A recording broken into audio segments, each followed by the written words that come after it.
Lalu Pilatus mengambil Yesus dan menyuruh orang menyesah dia. Prajurit-prajurit menganyam sebuah mahkota bumi dan menaruhnya di atas kepalanya.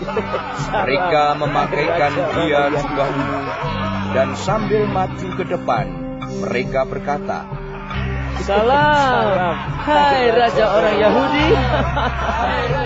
Lalu mereka menampar mukanya. Pilatus keluar lagi dan berkata kepada mereka, "Lihatlah, aku membawa dia keluar kepada kamu, supaya kamu tahu bahwa aku tidak mendapati kesalahan apapun padanya." Lalu Yesus keluar, bermahkota duri dan berjubah ungu. Maka kata Pilatus kepada mereka, "Lihatlah manusia itu." Ketika imam-imam kepala dan penjaga-penjaga itu melihat dia, berteriaklah mereka, "Salibkan dia! Salibkan dia!" Kata Pilatus kepada mereka, "Ambil dia dan salibkan dia, sebab aku tidak mendapati kesalahan apapun padanya." Jawab orang-orang Yahudi itu kepadanya, "Kami mempunyai hukum, dan menurut hukum itu ia harus mati, sebab ia menganggap dirinya sebagai anak Allah."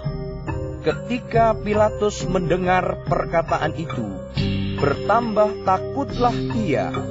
Lalu ia masuk pula ke dalam gedung pengadilan dan berkata kepada Yesus, "Dari manakah asalmu?"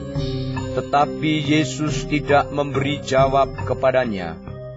Maka kata Pilatus kepadanya, "Tidakkah engkau mau bicara dengan aku? Tidakkah engkau tahu bahwa aku berkuasa untuk membebaskan engkau dan berkuasa juga untuk menyalibkan engkau?" Yesus menjawab, "Engkau tidak mempunyai kuasa apapun terhadap aku, jikalau kuasa itu tidak diberikan kepadamu dari atas. Sebab itu, dia yang menyerahkan aku kepadamu lebih besar dosanya." Sejak itu Pilatus berusaha untuk membebaskan dia. Tetapi orang-orang Yahudi berteriak, "Jikalau engkau membebaskan dia, engkau bukanlah sahabat kaisar.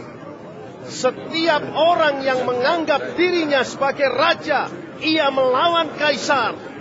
Ketika Pilatus mendengar perkataan itu, ia menyuruh membawa Yesus keluar, dan ia duduk di kursi pengadilan di tempat yang bernama Litostrotos, dalam bahasa Ibrani, Gabata.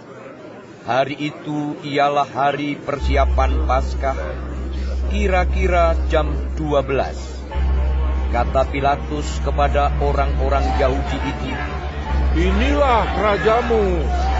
Maka berteriaklah mereka, "Nyakkan dia! Nyakkan dia! Salibkan dia!" Kata Pilatus kepada mereka, "Haruskah aku menyalibkan rajamu?" Jawab imam-imam kepala, "Kami tidak mempunyai raja selain daripada kaisar." Akhirnya Pilatus menyerahkan Yesus kepada mereka untuk disalibkan. Mereka menerima Yesus. Sambil memikul salibnya, ia pergi keluar ke tempat yang bernama tempat tengkorak, dalam bahasa Ibrani, Golgota.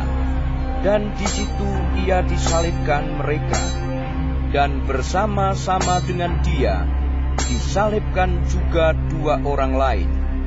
Sebelah menyebelah, Yesus di tengah-tengah. Dan Pilatus menyuruh memasang juga tulisan di atas kayu salib itu. Bunyinya, "Yesus, orang Nazaret, Raja orang Yahudi." Banyak orang Yahudi yang membaca tulisan itu, sebab tempat di mana Yesus disalibkan letaknya dekat kota, dan kata-kata itu tertulis dalam bahasa Ibrani, bahasa Latin, dan bahasa Yunani. Maka kata imam-imam kepala orang Yahudi kepada Pilatus, "Jangan engkau menulis Raja orang Yahudi, tetapi bahwa ia mengatakan, 'Aku adalah Raja orang Yahudi.'" Jawab Pilatus, Apa yang kutulis tetap tertulis. sesudah prajurit-prajurit itu menyalibkan Yesus, mereka mengambil pakaiannya, lalu membaginya menjadi 4 bagian, untuk tiap-tiap prajurit 1 bagian. Dan jubahnya juga mereka ambil. Jubah itu tidak berjahit, dari atas ke bawah, hanya 1 tenunan saja. Karena itu, mereka berkata seorang kepada yang lain, Janganlah kita membaginya menjadi beberapa potong, tetapi baiklah kita membuang undi untuk menentukan siapa yang mendapatnya.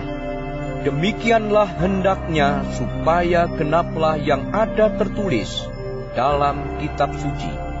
Mereka membagi-bagi pakaianku di antara mereka, dan mereka membuang undi atas jubahku. Hal itu telah dilakukan prajurit-prajurit itu. Dan dekat salib Yesus berdiri ibunya dan saudara ibunya, Maria, istri Klopas, dan Maria Magdalena.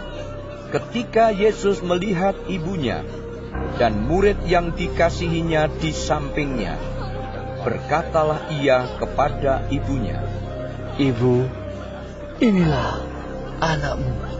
Kemudian katanya kepada murid-muridnya, Inilah ibumu.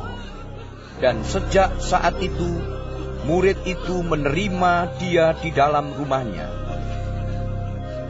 Sesudah itu, karena Yesus tahu bahwa segala sesuatu telah selesai, berkatalah ia, supaya genaplah yang ada tertulis dalam kitab suci. Aku haus. Di situ ada suatu bekas penuh anggur asam.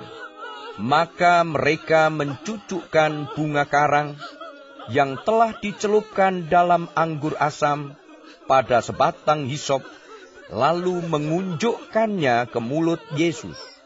Sesudah Yesus meminum anggur asam itu, berkatalah ia, Sudah selesai.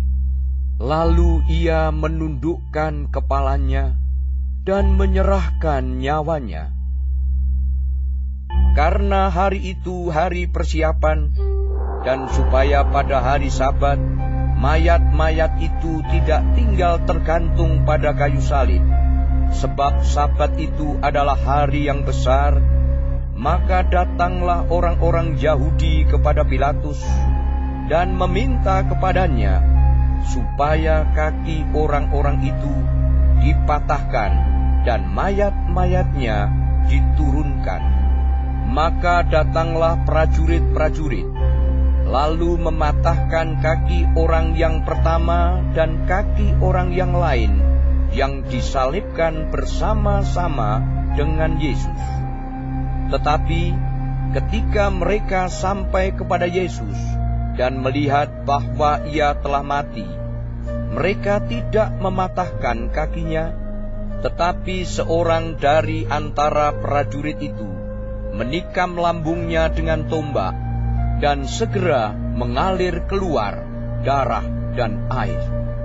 Dan orang yang melihat hal itu sendiri, yang memberikan kesaksian ini, dan kesaksiannya benar, dan ia tahu bahwa ia mengatakan kebenaran, supaya kamu juga percaya.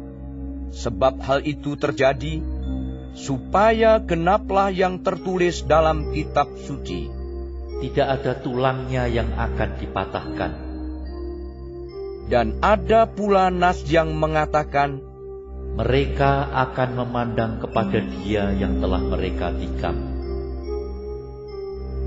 Sesudah itu Yusuf dari Arimatea, ia murid Yesus, tetapi sembunyi-sembunyi karena takut kepada orang-orang Yahudi, meminta kepada Pilatus supaya ia diperbolehkan menurunkan mayat Yesus.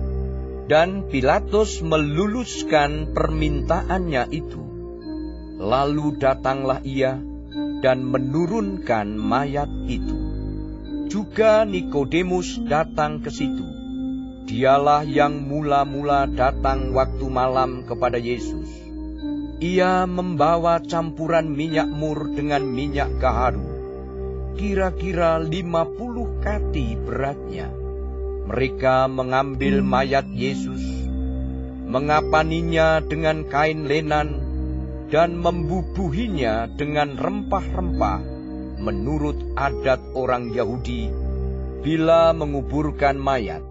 Dekat tempat di mana Yesus disalibkan ada suatu taman, dan dalam taman itu ada suatu kubur baru yang di dalamnya belum pernah dimakamkan seseorang.